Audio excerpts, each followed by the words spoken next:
This is Make It Mentionable. I'm Alyssa Patmos, and this is the show about being human in a world that encourages us to be robots. I invite you to join me as we journey through the mess, the magic, and the mania in between, because what we can talk about, we can manage. This honest conversation extravaganza includes free-flowing conversations and high doses of vulnerability to remind you that you aren't alone. No topic is off limits, and episodes are designed to leave you smarter, aka more self-aware than when you came. I am so glad you're here.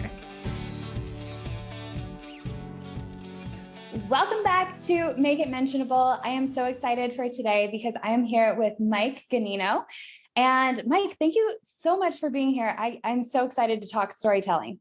I think that's like a perfect way to do a podcast. That's what we should be doing. That's what every podcast should be doing. Sharing stories. Yes, I totally agree. So before we dive into all things world of storytelling and entertainment and all of the magical things you do, can you tell us a little bit about you?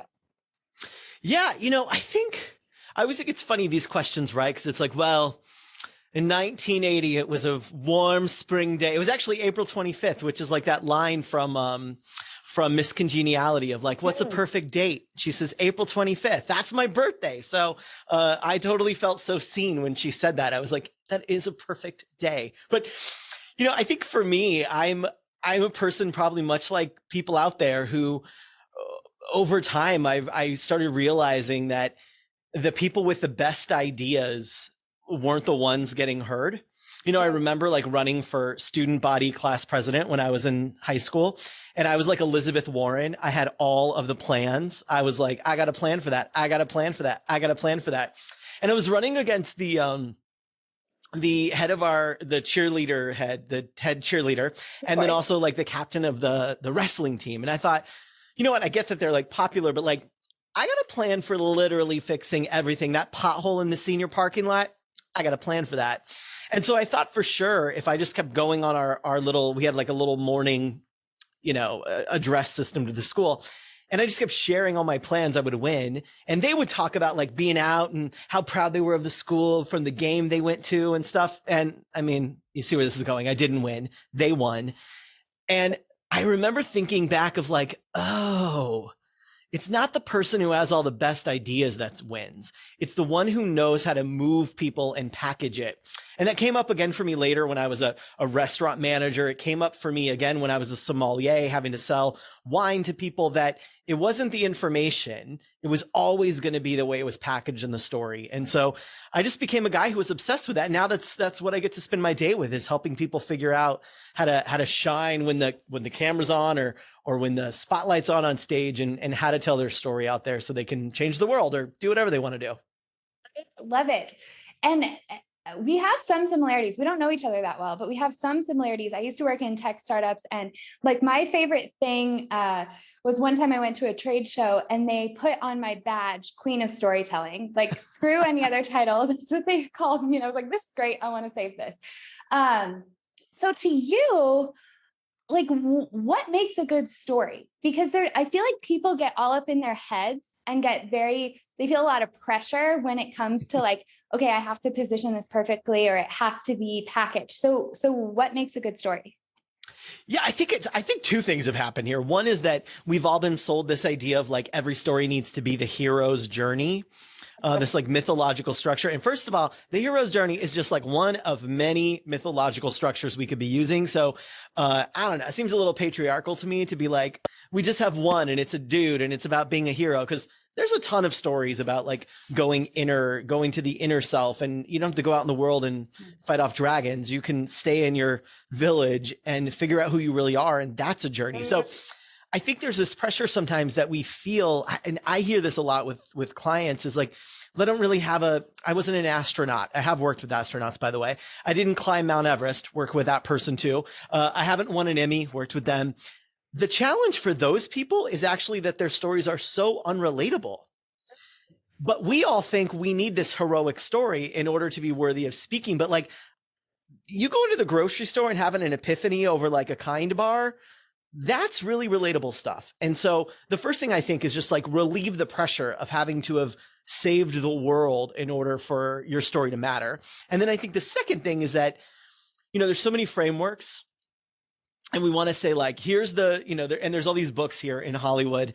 I do a lot of script editing. So I'll punch up like if a script is not working, I'll like punch up the script to make it more interesting. Where does it need to be deeper? And the issue always is that we want to follow a framework. We want to follow what are the 5 steps for my keynote speech, or what is the way to do a video, or how do I do an Instagram reel? And the reality is that following the framework is not what's interesting. Like the plot of a movie, the plot of a keynote is not what's interesting. What's interesting is the transformational journey that somebody in that plot took that I can then find useful in my life. Mm-hmm. And so regardless of whether you're doing, the hero's journey or the wizard's way, or whatever the method du jour is, I think the real thing that the audience is looking for in a story is some kind of transformational journey where someone started off in a different place than they began. Mm-hmm. And as you ratchet up your skills as a storyteller and as a performer, you learn to do that in more interesting ways. You learn to be funnier. You learn to be more emotional. You learn to add more surprise and suspense. But at its heart, every story that works is about something being changed over the course of 1 minute or 2 hours or a whole series of a show. I love that because, we're all trying to change something. Like ask any single person, they have a laundry list of things that they want to change about their lives. Like we're not designed to just be satisfied perpetually. That is the struggle of being human. And so anytime we can make change more accessible by just instilling a little bit of hope that it was possible. I think that might be why we resonate with that so much, is because it feels like this overwhelming mountain to change any small thing about our life. And that's the work that I'm obsessed with. Like, how do we make transformation simple? How do we make it easy to choose transformation? And story is such a powerful way to do that because we thrive off of metaphor. So you brought up, I love that you brought up more than just the hero's journey because and frameworks, truly, because I feel like I lost my voice trying to follow frameworks. I feel like I had a voice and then for years I tried to follow frameworks, and then I had to go through this whole uncovering process of who the hell am I now? And that was difficult. So you have talked about this concept of personal mythology. So I very much need to know what this is about. Well, this is something that I got really interested in because over and over when I was coaching people for speeches they were putting on, all the time people would have some version of this hero's journey cycle in their head. Like everybody wanted to be George Lucas and write their version of being, Luke Skywalker. And so, and there's a ton of books. There's some really popular books out there that have kind of sold us this thing of like all stories fit into this. And it's like, I don't really know if that's true. Like, I mean, I can make anything fit anywhere, but it doesn't mean it's like supposed to be in there. So like, I mean, we could be like water bottles. This is the metaphor for a great story. And then the whole world is trying to shove it in there. So I was sitting around a couple of years ago and I had read Joseph Campbell and The Hero with 1,000 Faces and started to see more and more people like using that idea because somebody took his book and then wrote like the hero's journey book. And then like every movie ever made, every story ever told. And I thought, is it true? Is that true? Is that the true thing? And when I started looking at mythology and fairy tales, I went on a really big deep dive, like reading probably to most people, very boring books on fairy tales because they were like research academic, like going into the psyche and the shadow self and like this Carl Jungian thing,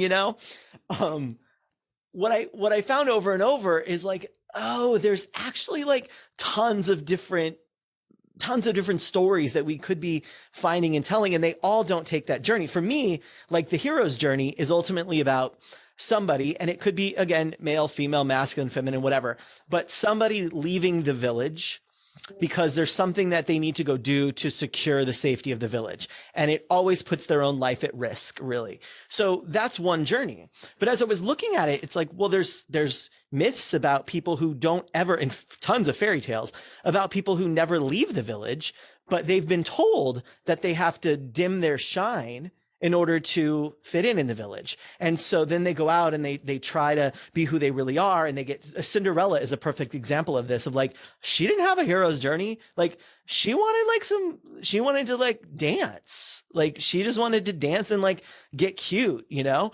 And her journey, and she got caught doing that. And then her journey was about finding her inner light again and being willing to listen to that and overcoming the obstacles within. And I think, by the way, more people today, that's the story that we're on. Absolutely. When you look at someone, I went through and I looked at some of the top TED Talks and some of the top keynote speakers, and I looked at the structure of their talks if they were more story-based. And by the way, all of the top ones are. So if you look at someone like Brene Brown, she's not talking about going out and like slaying a dragon and bringing it back to the village to keep the village safe. She's talking about like the inner spiral of finding yourself. So I got really into that. And I just kept looking at different myths, different fairy tales. And I realized that part of what, so this is again, me going off the psyche deep end here with Carl Jung. Please do. Around part of the reason that the mythology and the fairy tale work so well, and they work across cultures, is that they're kind of embedded somehow. Like wherever you want to believe that is, they're like embedded in us. And so they make sense to us. And so the personal mythology for me is about saying, okay, well, if that's the way in which I most easily can understand the world and what's happening, then how can I map myself on top of it so I can start to see where I'm at, what's next, so I can find hope in that, so I can make sense of what's happened to me? Because for me, I always think storytelling is best when it's used to figure out how to make sense of what's happened to you. So that's really where the personal mythology kind of like Mike went off on the deep end for it. That's where it really was born for me. I love that. I came up with this thing a few years ago where I started saying success comes down to the stories we tell ourselves and the stories we tell other people. And so what you just said about the fairy tales helping us communicate something, helping us figure out like where we are on that path, I think that helps us unpack what are the stories that we're telling ourselves, and then more so, which fairy tales did we adopt and have them inform what we're doing, and now that's sort of like running our lives. So my story around that is, for years I thought I was blonde. So growing up, I thought I resonated the most with Cinderella. I'm like, yeah, like I love when the sunlight comes shining in through my window. Like, yes, have birds chirping outside. Like I love this. It's my happy place. And then eventually I was dating a guy and he's like, Alyssa, you're not blonde. And it was the year that the live action Beauty and the Beast came out. Mm-hmm. And I had this epiphany moment where I was like, oh, I'm much more like Belle. And then all of a sudden, everything in my life made more sense. This is exactly what I'm talking about, though. Yes.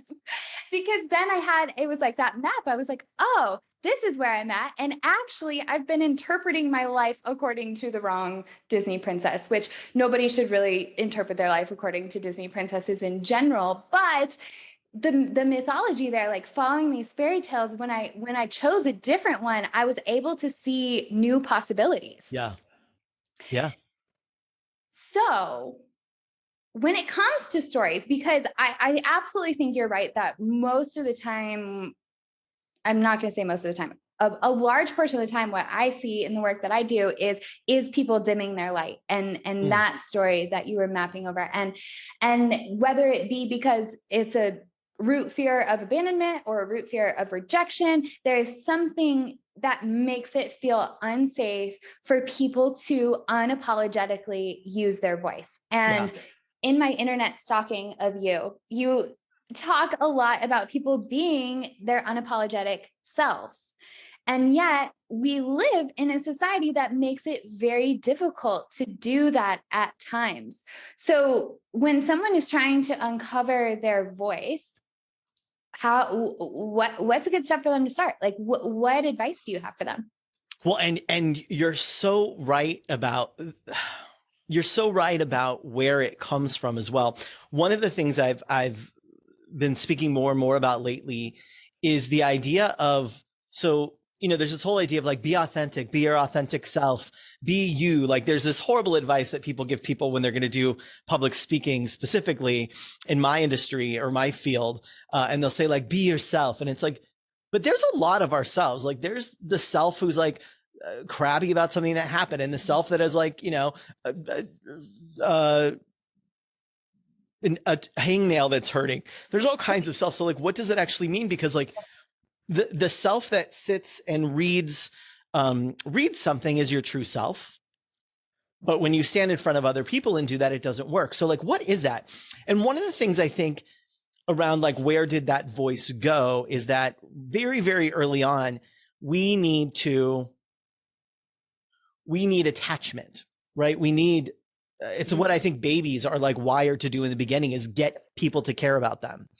And so we need attachment in order to survive. We need physical attachment, with food, with care, with shelter. We need emotional attachment. We need all of these things. And what we learn is that sometimes that attachment is at risk, or it feels that it's at risk for us saying what we want to say. Or saying what we are about to say in the way in which we wish to say it. I mean, and it's really simple, down to like when you're like crying for some juice and it's like, hey, ask like a good girl. And you're like, oh, I'm just thirsty. And so I'm yelling, but like, fine, you want me to be nice? I'll be like really nice. Hello. And then we wonder, why are there generations of people who don't know how their actual voice, like forget like the voice of like what I want to say in the world, and like their actual physical voice, they have no idea what it actually sounds like. Yep. Because we've all been morphed by this need to trade that for attachment. So I always think authenticity is not the version we pull up on a camera or we get on stage and be like, I'm authentic here. What I think authenticity is knowing what matters to you and being able to express that in the way that you truthfully feel it. We trade that from a very young age for attachment. Yep. And then we don't remember doing that. We don't consciously do it. It's not like a bartering. And so we then become adults and we're like, wait, something's stuck here. I work with people all the time where there's like physiological things going on with the way they breathe that are affecting their voice. And I'll have people that come in and they'll say, before we even get to like the voice of like what I want to say in the world, there's the physical voice, and they'll come and it's like, well, this is just what I sound like. And it's like, that's not what you sound like. There's a reason that you sound that way. And it's interesting when you look across cultures, right? If you look at Japanese women, for example, have some of the highest pitched voices, and then other women in other countries. That's cultural. That's not physiological. That's cultural. Japanese men have the lower pitched voices of many men. They speak in that very low guttural sound. That's purely cultural. And yet we think that that's how we sound. We push ourselves to sound a certain way in order to fit in.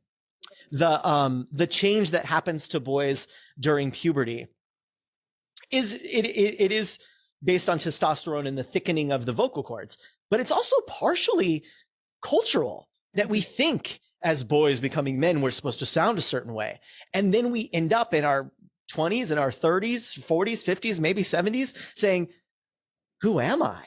Mm-hmm. Because we've been trading it for so long and not even realizing we were doing it. So the first thing that I always say to people on this journey of, I really want to find my voice, is that find my voice, whether it's physically or find my voice of like what I want to say in the world, is that it is almost always a somatic experience, that unlocking the thing you're supposed to say in the world is gonna happen somehow through playing with where your voice can go, because we sound the way we sound because of muscle tension, like our vocal cords are not an organ. They're just little flaps of meat around that close and open. Mm-hmm.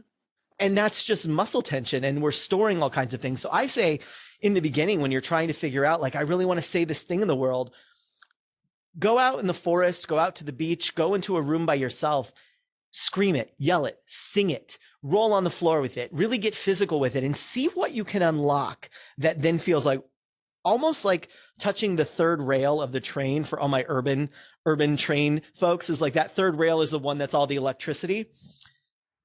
It's going to feel like that. And then you'll know, like, what was that? Yeah. That was something. And that's, I don't know, that's what I get excited about seeing in the world. And that's often the work when I'm working with people. I was just working with a big influencer on a keynote recently in a VIP day. And, you know, she's normally like calm, cool, collected. And I was like, what would happen if in this part you just you just flew and you ranted and you were just in it. And it was just like really scary thing to do. And the reason we're scared is because it's like, if I uncork it, am I going to be able to stop it when my truth comes pouring out? Yes. Yes. I love that you brought up attachment, because that is a world I love to play in. And that's the stories we tell ourselves piece. Like, when we're young, we make decisions with very limited information. We're completely dependent on our parents and the adults around us. And we don't understand what's happening. We don't have the resources to know what's going on. And so we have to make a decision. And it's that quick moment where a parent is upset about something that has nothing to do with you, and you ask something and they don't have the capacity to handle it in a compassionate way right then. And then we decide, I can't ask for anything I want. And then all of a sudden you have this story for years and years and years of, my wants aren't valid, they're not going to be met. Yeah. And then we get here as an adult and we're in a relationship, and all of a sudden we're in conflict because we feel like our needs aren't being met. And these are the spirals we end up in. Yeah. And we adapt our voice then to protect ourselves. For me, when I was going through NLP training, oh my goodness, there was a moment in trainers training where I had this whole thing around, I couldn't scream. Like, they made you command a room when everybody is writing or shouting terrible things at you. Like, they made you write down everything you were scared of people saying, and then all of your friends in the room started shouting that at you, and you had to re-command the room. And so the trainers are coaching me, like, your voice needs to go deeper. Like, where is it coming from? And I couldn't. Earlier in that session, I couldn't even scream. Like, I no louder voice was going to come out of me. Yeah. And then in that moment, I couldn't get it to go deeper. So what you're saying about the somatic experience, I think is, for me personally, has been super transformative as well. NLP in general is a more heady modality. So I've worked to bring in a ton of body experiences with it, because for me, I realized, if we're not speaking it, we're storing it. Yeah. Like, we either have to speak it, we have to store it, or we have to shed it. And so where does it get stored? It gets stored in our bodies. So I think that piece of advice, like, just lights me up, because it's been my own personal journey too, having to explore, where can I play with things in my body?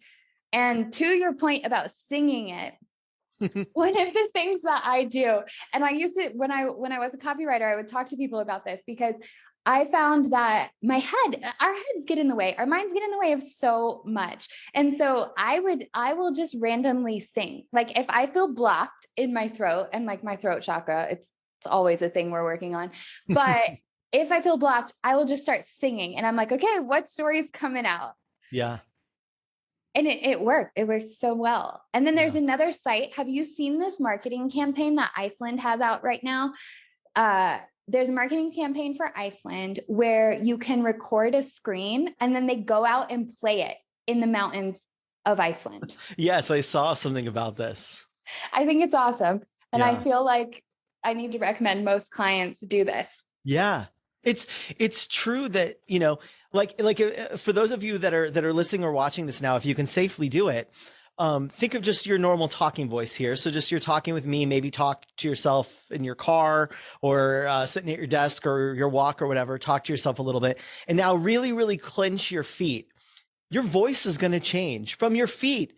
Like, just your feet. Don't clench your chest or anything here. Just do your feet, and you'll find that your voice changes. And so, like, your voice is just an expression of what's going on in your body, and what's going on in your body is just an expression of like who you are, really.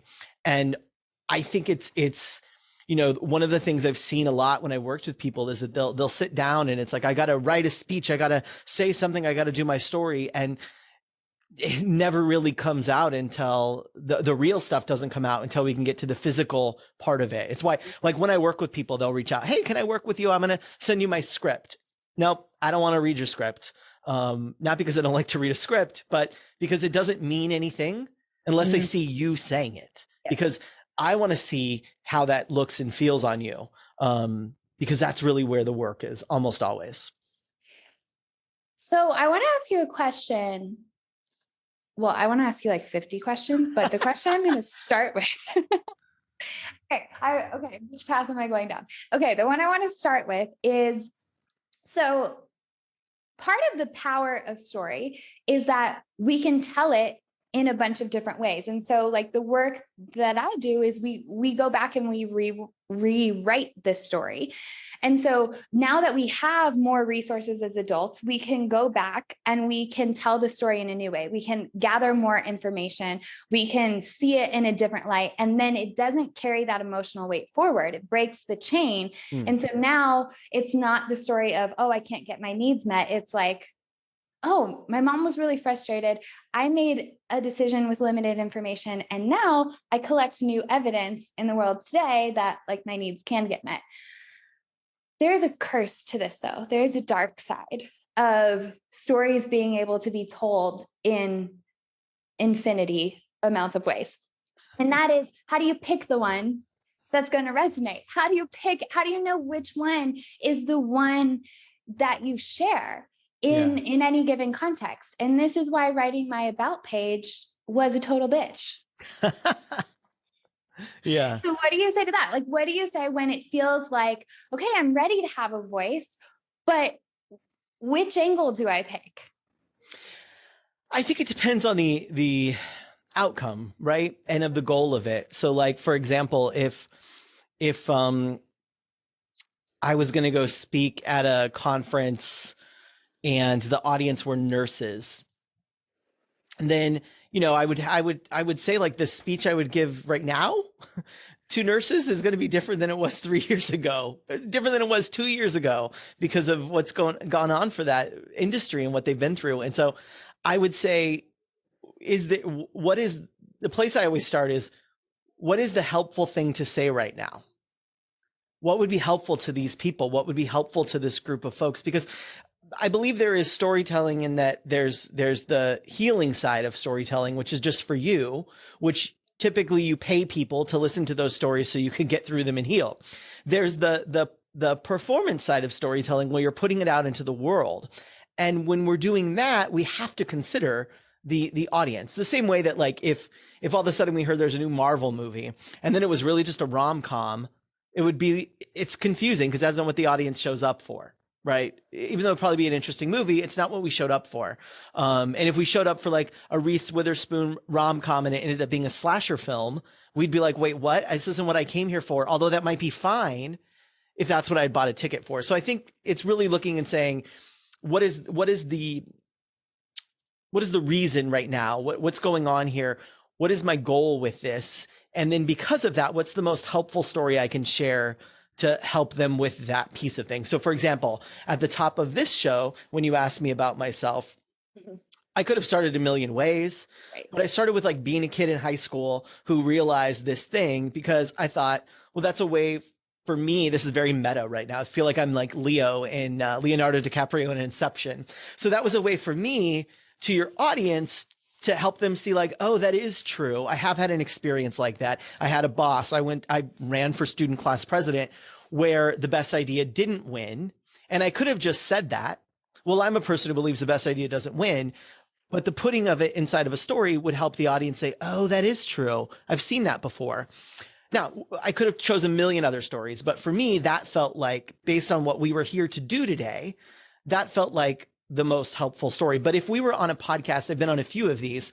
I have a daughter who's one. And so I've done a few podcasts about that topic. And so when they said, tell us about yourself, I chose a different story for that one because I thought what would be most helpful to frame the conversation I want to have with this audience. And so if I was looking at an about page and thinking of what's this, and I'm not a copywriter, I'm a oral storyteller, but I would probably start with what would be a helpful thing to frame the talk what's going to happen with us here.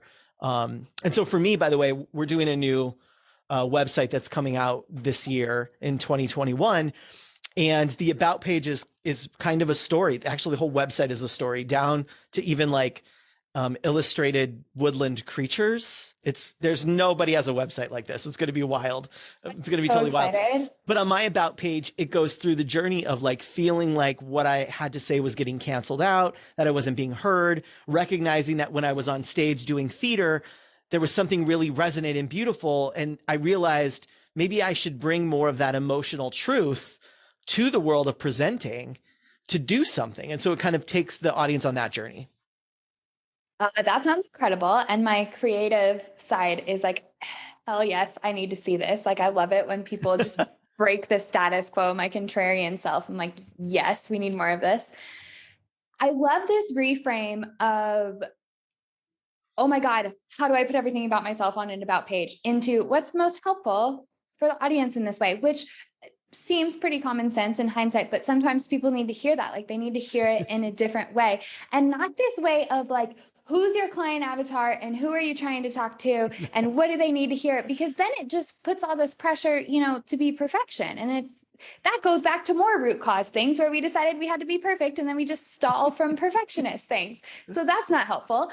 But this simple question of what version of myself am I bringing to the table in this moment to get the message across? And I mean, that's what communication is, right? Like shared meaning. And that helps achieve the goal. So that question is super powerful and I really love it. So thank you for sharing. Yeah. The other path that I didn't choose 5 minutes ago. It's like a choose your own adventure book. I love this. So the other path was social media. So I go through this conundrum on social media, especially in the coaching industry, but it spans a few different industries right now, where I just see people so often just telling people what to do. Mm-hmm. And the level of semantics that I geek out about in this is a little excessive and obsessive. But it's the difference between like even when people choose to use you or not. And you is a really powerful word to draw people in communication and storytelling. But I'm seeing so much of a trend on social where it's just people constantly telling someone else what to do. And I struggle with that. Like, again, my contrarian self is like, don't tell me what to do. I don't want to be controlled. Like, I spent years being more codependent and I don't want that life anymore. I got to trust myself over other people. So what is your take on that? Like, what do you love seeing in the world of social? What do you wish people would do more of? I think it does go back to kind of what we were saying before about attachment and authenticity. Because what I see a lot from my clients who come to me for help with speaking and being more themselves on stage, one of the things I see a lot in their social that they might be struggling with, and then some of my clients are influencers, and so they get what they're doing on social really well. But on that other side, what I see a lot is this pressure of like, I need to say this right thing. I need to be seen as an expert. One of the issues that experts have with storytelling is that storytelling requires good storytelling, that you started here and you ended up here, which means you learned something along the way. And experts really struggle with that because they don't want to be seen as I didn't know it all. But like, you didn't pop out of the womb understanding Bitcoin. Like, you didn't. So what was that journey for you? One of the things we do in speeches that I think is helpful probably for social content. One of the things I always ask people when they say, here's what I want to say to them. I want to tell them this. Because I try to move people from the how-to speech, to get out of that how-to speech kind of thing. The 5-paragraph essay version of a speech that people have been taught of, like, tell them what you're going to tell them, and then tell them you told them in 3 points and a thesis summary. And it's like, that's so boring and predictable. The audience wants to be moved. Send them the book or the pamphlet if that's what you're going to do. But one of the things I find in that is that people, the question I'll ask them a lot when they have kind of the how-to content is, how did you learn that? When was a time when you didn't know how to do that? What was it like when you didn't know how to do that? Because our job in a speech, and I would say on social, is to bring the audience along the same journey you went on to learn a thing. So just showing up and saying, hey, here's the thing you need to do this. That's not what happened to you. You went through something. So what was that? Because we need to walk the audience through that same psychology a little bit so they could understand the stakes that are involved, why the world is shifting, that the way that they think to do things wasn't wrong 2 weeks ago or 5 years ago, but the world has shifted, and here's why, and here's what that journey looks like. And so I think if people brought more of that thinking to social, it would be much more interesting to read. I think there's plenty of people who don't necessarily always always use the actual word you, but they write content that is really helpful to an audience, that's engaging and fun for the audience. And so they've never forgotten the unspoken you in it. Even if they don't use the word, they didn't forget the unspoken you. And I think a lot of people do. Yeah. Your hashtag is like, and your podcast is mic drop moment. And like, for me, that was totally one of them. Like the unspoken you is so powerful, because the people who I follow and love and admire, and like the people who I want to binge their content all the time, that's what they're doing. Yeah. And yes, I love that. Love it. And I think you're right too about the journey. And it's hard because, you feel like, and again, like scarcity mindset, fears of all the things, fears of rejection, fears of abandonment. Like you think the antidote to that is becoming an expert and becoming this person that then seems like they have all of it together when no human does. And so we avoid like sharing some of the painful bits at times. But yesterday, so for me, one of the things that I've had to learn is really how to communicate my needs and wants and desires, and knowing that I'm entitled to them. And so yesterday I posted an Instagram story because I was texting my partner and he was at the grocery store, and like I had completely run out of tampons and I had run out of Advil. And so I posted this screenshot of the text going down in our house, like him sending me a picture of like, is this the right tampon box? And I'm like, yes, that's great. And so then the story around it though was like, I have gotten to the point, like getting to this point where I was able to ask for this help, where I'm able to have him go to the store and buy this thing that feels semi-vulnerable for me, was a whole journey.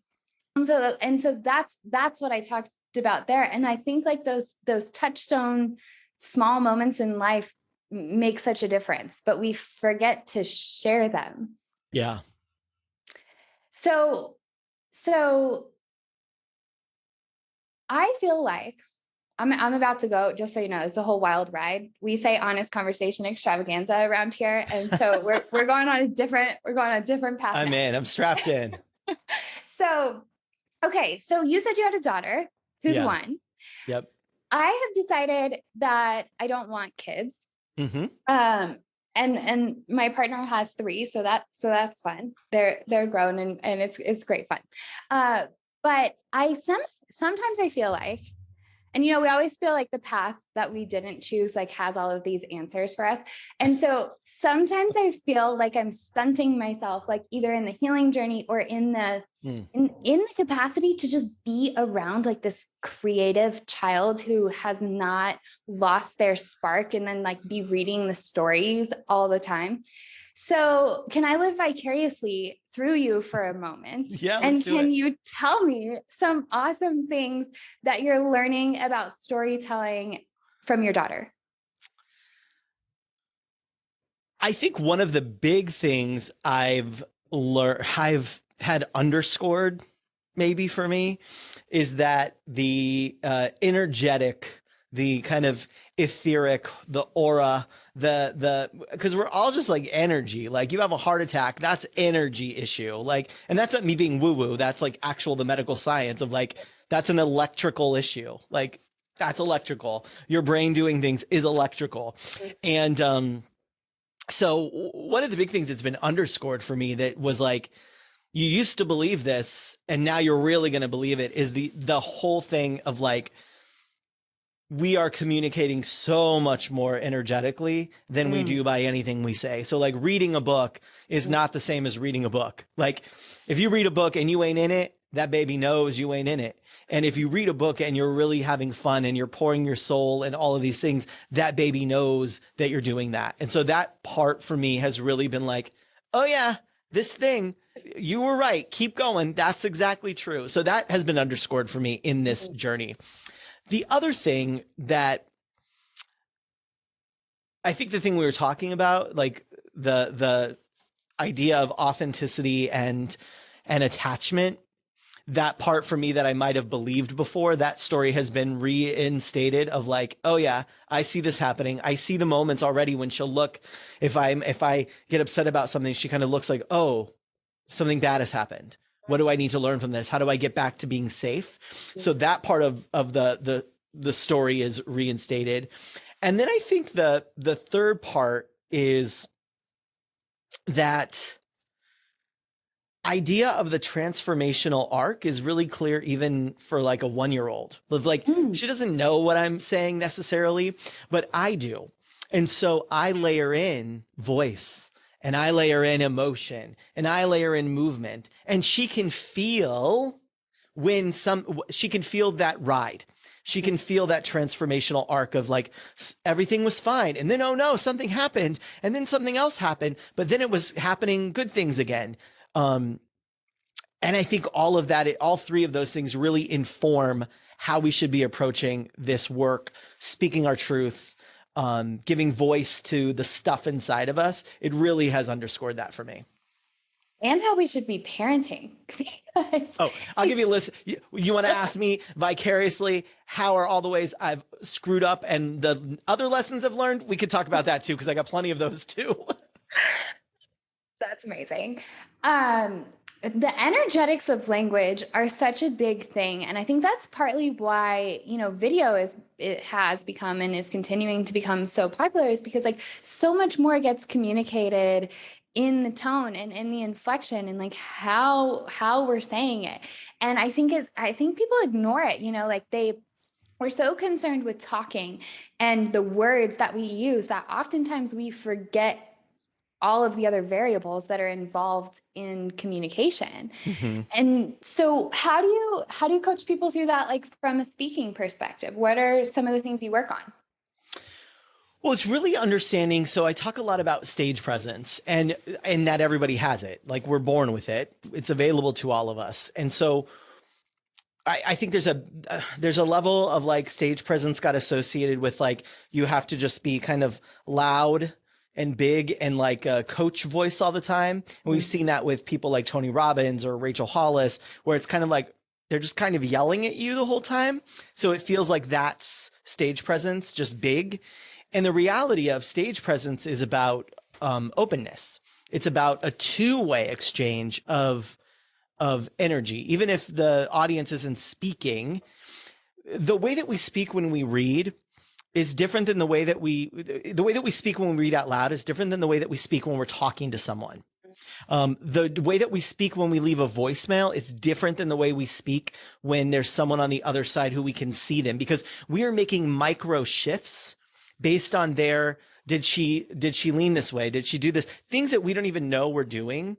We are making micro shifts of like that. That's why a lot of people actually struggle with video, is because when we're speaking to a group of people or we're speaking to 3 people, even on a Zoom call, we're constantly making micro adjustments. Did they hear me? Did they like it? Are they leaning in? Are they not? Should I slow down? Should I speed up? Should I say it again?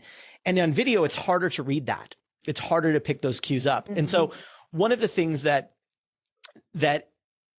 I always talk about is this idea that stage presence, where does it come from? It is this two-way thing. So stage presence in speaking comes from your voice. Probably figured I was going to say that. The actual sound of your voice, the pace, the shifts in it, the tonality in it, the warmness in it, the pitch, all of those things.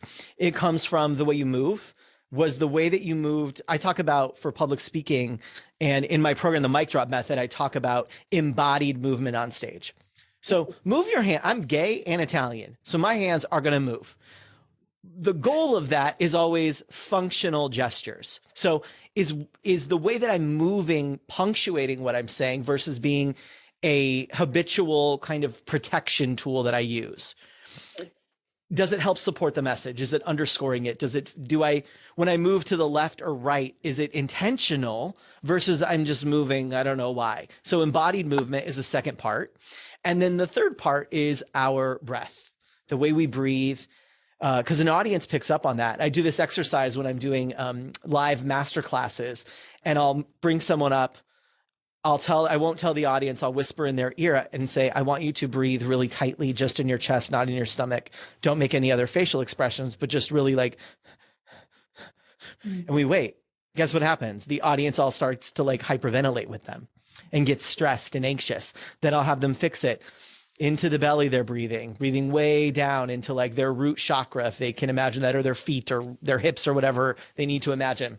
And how the audience feel. They feel soothed. They feel safe. All of those things are affecting our ability.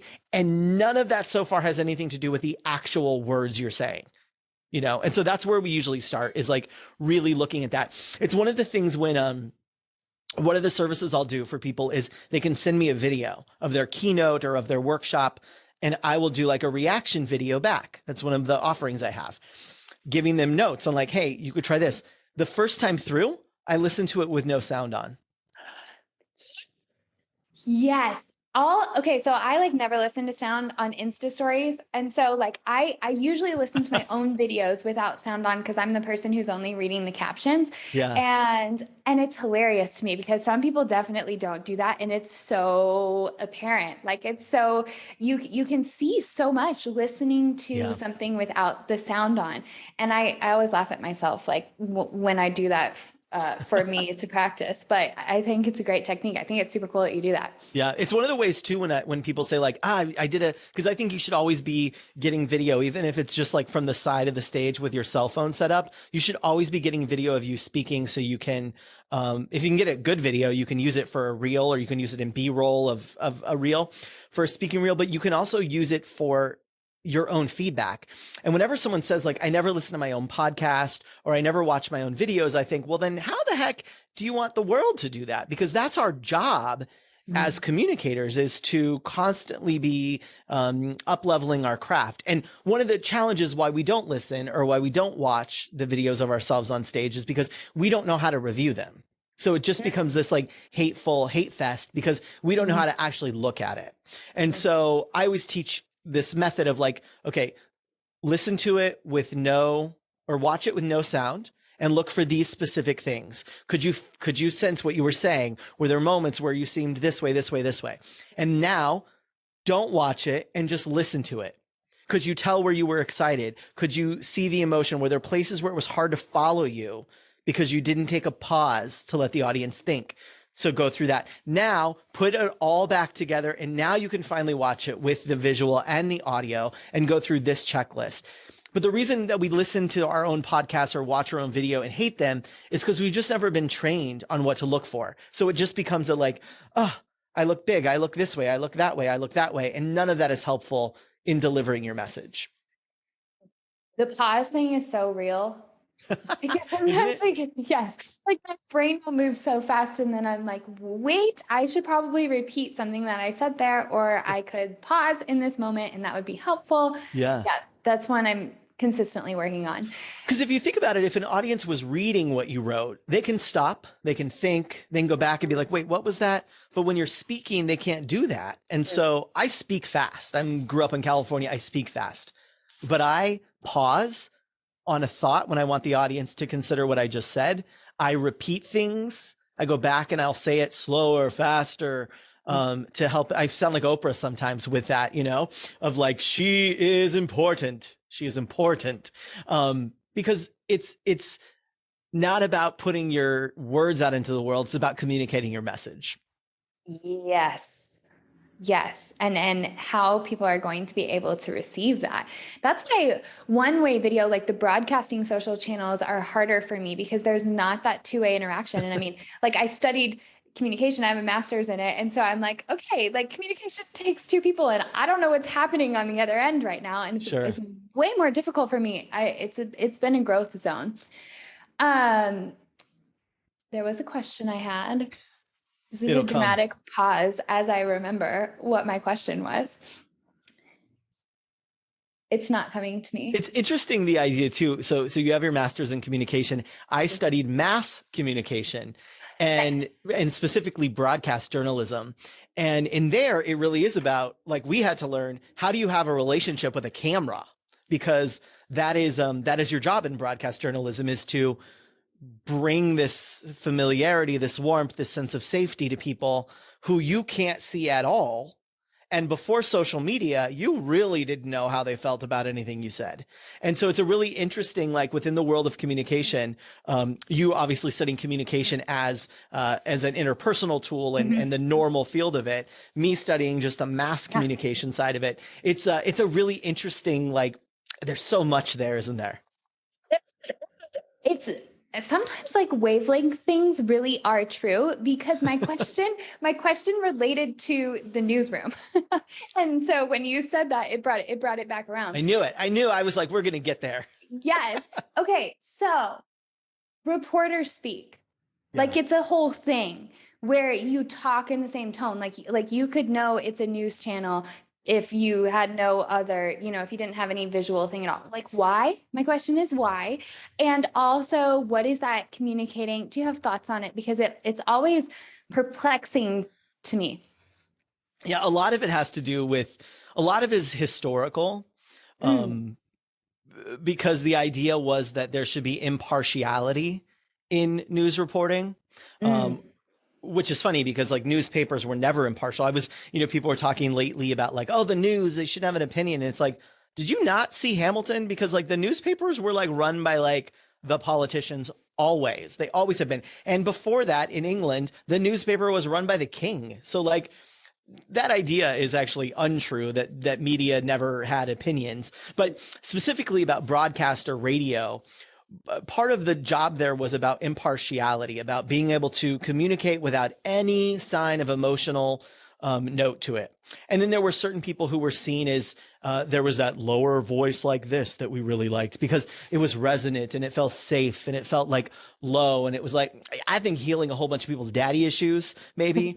So there was that. That was also, by the way, used for so long to keep women out of media roles, to keep women from being reporters on the BBC, on American channels early on, was, well, they can't have that voice, which is what's needed. Their voices are too emotional and their voices aren't resonant enough to make people feel safe, which, by the way, is untrue.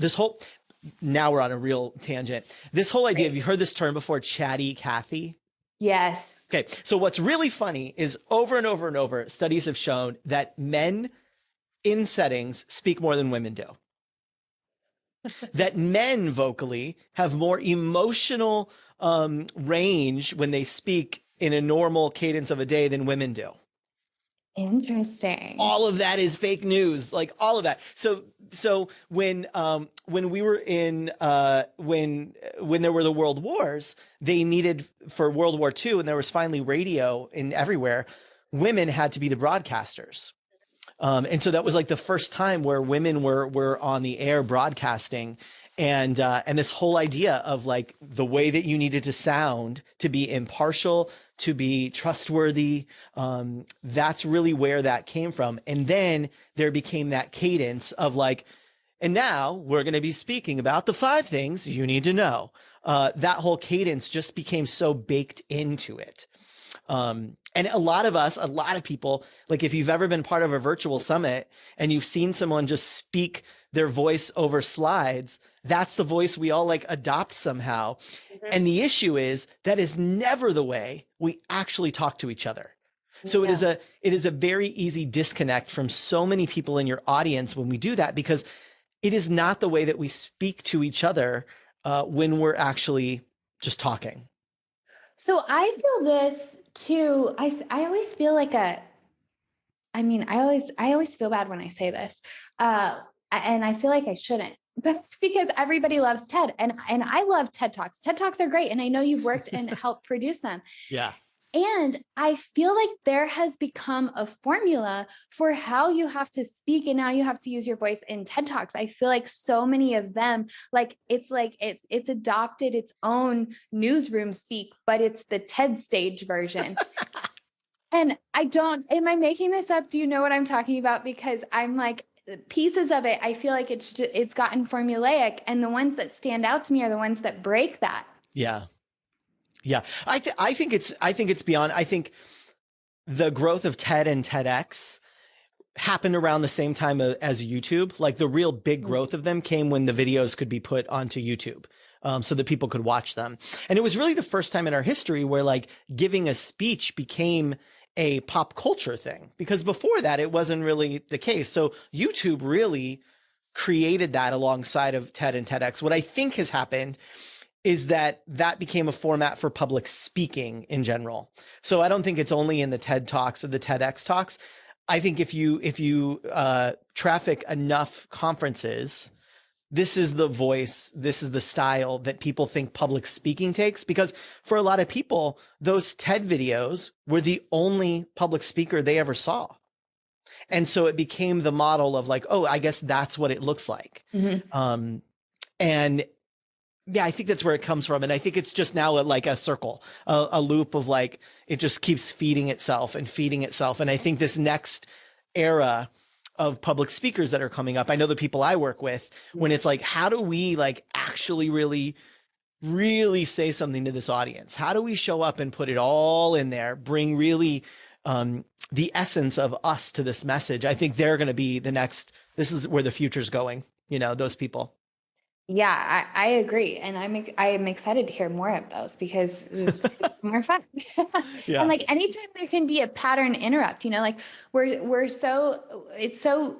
talk about talking a lot. We talk about communicating, but we don't talk about listening as much. And so what I'm trying to do in most of my work with people is answer the question, how do I make it easy for them to listen? And story is one of the things that does that. Knowing someone else's communication style and being able to make subtle tweaks to it helps. But so often when we're speaking, people have a tendency for it to be this like selfish process, and they're not really thinking about how easy it is for the other person to listen to that. And that shift alone, like in the workplace, makes a huge difference, because if you have a person over there and you're doing something that is reminding them of their mother, but you're their boss at work, like that's not going to go well. That's not going to go well at all. You're bringing up attachment wounds from the beginning. And so like, what are the subtle tweaks you can make that make it easier for them to listen? I love that. I love that. That always helps me like reframe what I'm doing. Yeah, it's always an audience experience, right? Like there certainly are those places where it's like, if you just want to go and you just want to talk, then fine. Like that's, pay a therapist. Like Clubhouse.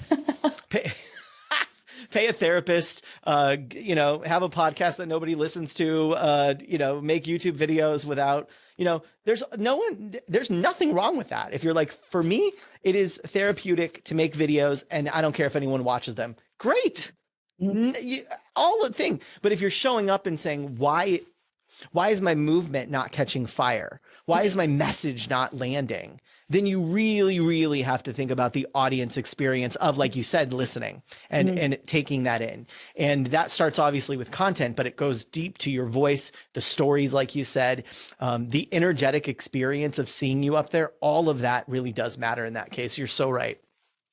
So I just was reminded of another story that I see playing out for a lot of people right now, which is they're scared of being seen. So there's the one where like you were seen and then your light dimmed and now like I'm shining bright again. But there's this other story where people are just like totally scared of being seen and of being visible and putting themselves out there. Do you work with people who like are already okay? Like I'm ready to be visible. I got this. Or do you also help the people who might have this fear of being visible use their voice? Sometimes, I mean, so not in a bratty way at all, but like working with me is an investment. Yeah. And so often there are people who say, I realize that I need to be seen and it's costing me a lot of money to not be seen. So like, this is worth it to me. If there's somebody, like when someone comes through and they're like, oh, I'm just really nervous, I can't even speak up in a meeting, I usually refer them out to someone else. But if there's someone who's like, I'm the CEO of this company and we keep getting invites to speak at like conferences that would be really useful and I'm not doing it, there are high stakes for that person. So for them, the trade-off of working with me would be worth it. But if someone is just like, I just would like to do a couple more like Instagram stories, but I'm really nervous, that's probably not the right person for me. Just because probably the investment is going to be too big for them. Right. But the gap is, there's a mismatch. Yeah, there's a mismatch between the stakes for them. It's just not that high. Just like, absolutely would I love to, would it be fun to like, actually it wouldn't, this is a lie, but it's like somebody coming and being like, oh, it might be interesting to work out, to somebody who is like, I'm going to teach you to climb Mount Everest. There's better program for you out there who can help you get your goals. And you don't have to go through my, like, we don't all have to go to CrossFit. Like, you could just lift a little weight in the corner. No CrossFit. I'm not a CrossFit person. I want to be so bad, but I'm just not. I see these like CrossFit daddies and I'm like, I want that. And it's like, I'm just not that person, though I can't do it. So I have two more questions for you. One is around humor, because like you're funny. And I know you worked at Second City, right? I trained and I performed at Second City, Improv Olympics, there's a whole roster of all the improv places. Okay, so growing up for me, and I feel like I tell this story all the time, but it was a huge thing for me that held me back. Growing up, I was raised super, super Christian. Nothing against that. I respect if that's what you believe. For me, I don't follow that path anymore. Growing up, I could only listen to Christian music until I was in high school. And so like, I felt like such a loser on all the pop culture things. And then when I became a copywriter and everyone is like referencing, the Real Housewives or The Bachelor or like these reality TV shows and all the bands that I don't know who they are, I just felt like such a freaking loser. And I developed this story around, I'm not funny enough. And it's so annoying because I'm very clever with words and I have like this dry thing where I'll poke it in there sometimes, but I had this like deep insecurity around, I can't do this because I'm not funny enough. And humor is such a powerful part of story. And so for past versions of me and the lingering bits of that still like to hang around and other people like me, what do you have to say about humor and its role in storytelling?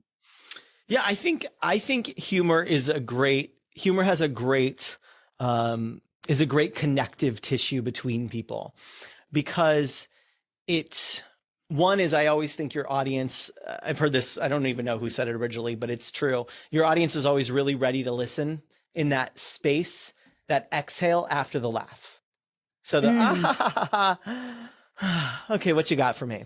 So it's a really great device to get them to listen. It's a great device for breaking up.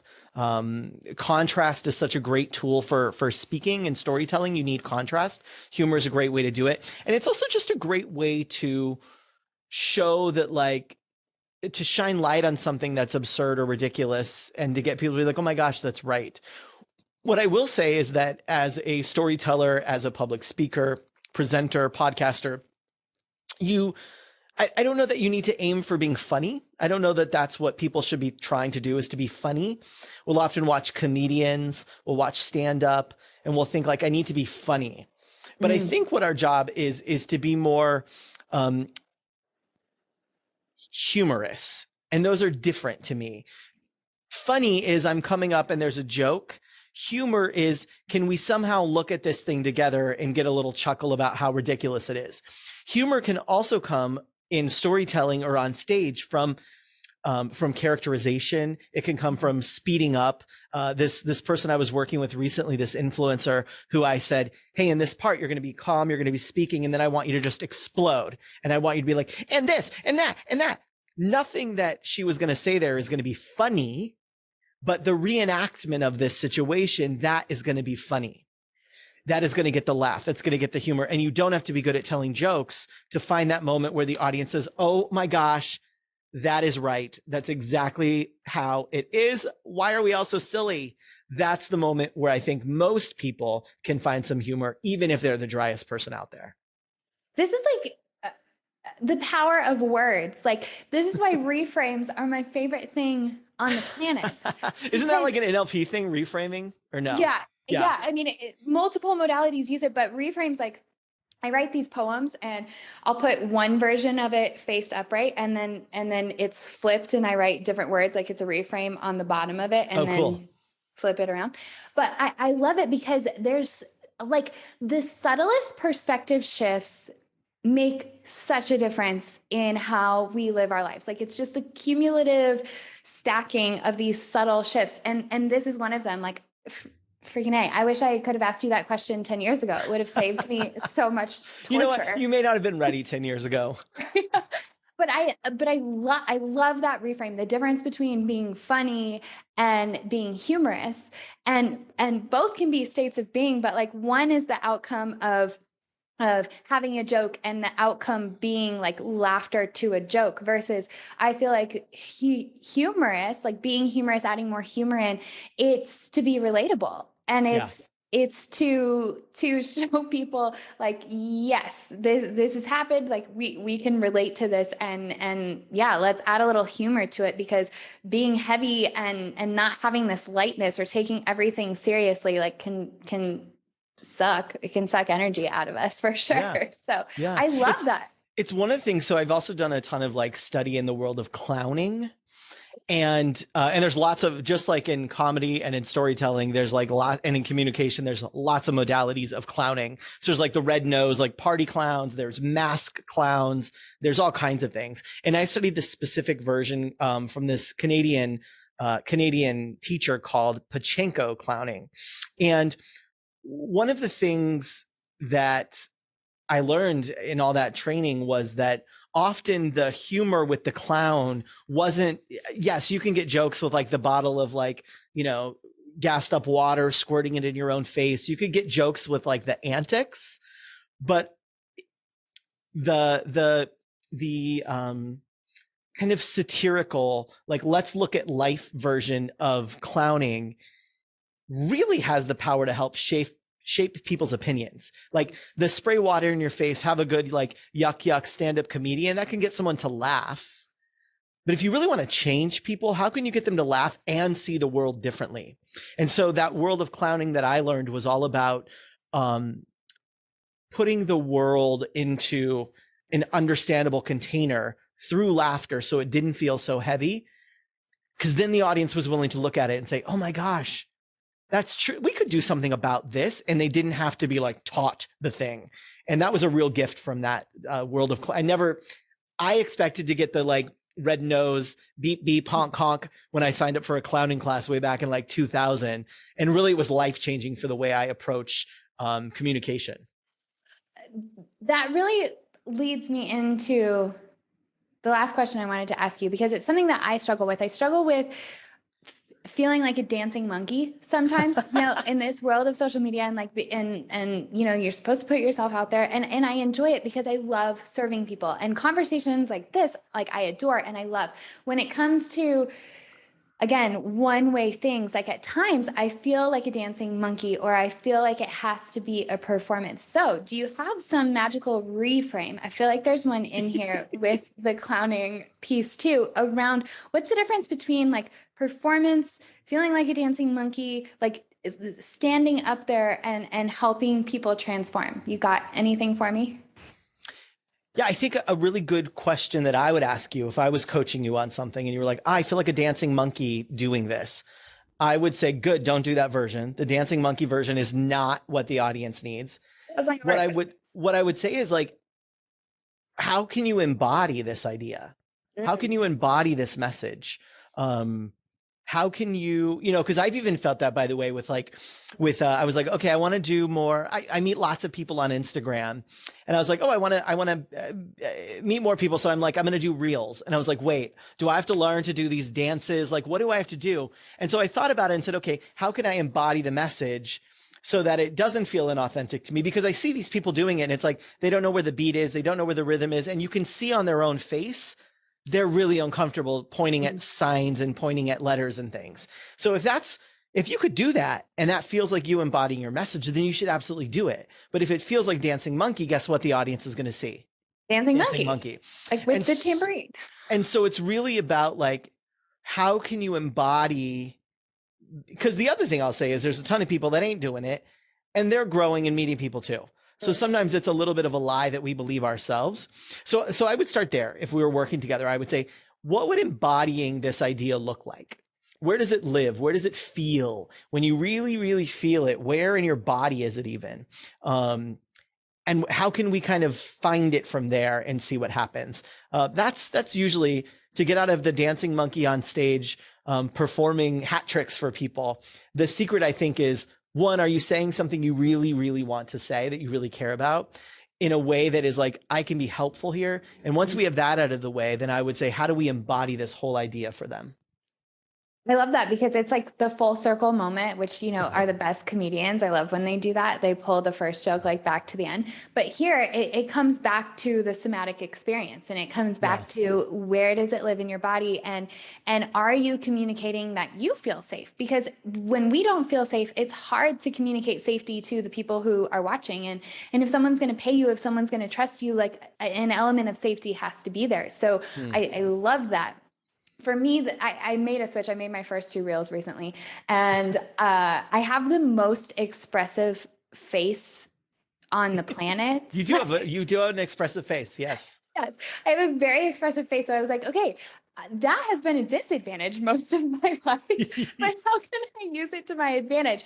And so I did small word reframes of like, wait, you can say it this way and sound like a judgmental asshole to your partner, or you can say it this way. And then my face was much more like calm and compassionate. I was like, and to me, that was embodied. And so I love that advice. I'm going to keep playing around with where it's stored there. I love that. Mike, this conversation has been so fun. Thank you so much for being on here. I'm so excited you asked. When people make a thing and then they invite you to it, it's like, that's a real gift. So thank you for that. So how can people connect with you? If they want to learn more, if they want to be in your world, how can they connect? I'm easy to find once you figure out how to spell Ganino, which is Ganino, Ganino. If you Google that, it's the SEO benefits of having a name like that. I'm going to be the Mike Ganino that you find. I'm Mike Ganino on all the socials. I love Instagram, so slide into the DMs. I've got a really cool free workbook, storytelling workbook of the 5 stories I think you need to be able to tell. And that's at mikeganino.com/storycraft. And come on over. Usually if you slide into my DMs on LinkedIn, I'm like leery of you, but find me. I want to connect. Let's embody our messages together. And I can say I have downloaded your freebie and it's awesome. So it's not one of the ones that just need to get stored in the PDF vault of doom, which is our downloads folder. Yours is great. And the way that you take people on a journey to be able to identify those 5 stories is awesome. And then I love how you include your own at the end. Like it's great. I love how you did it. And it's wonderful. You. So thanks. I highly recommend people download it. Thank you so much for being here. And thank you for tuning in and watching.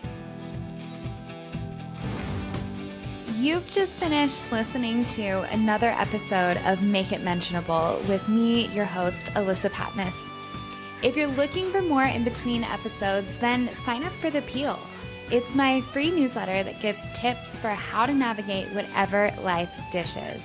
And it's also the place where I share the juiciest of stories. To check it out, head on over to alyssapatmos.com/The Peel. Thank you so much for tuning in, and I'll see you next time.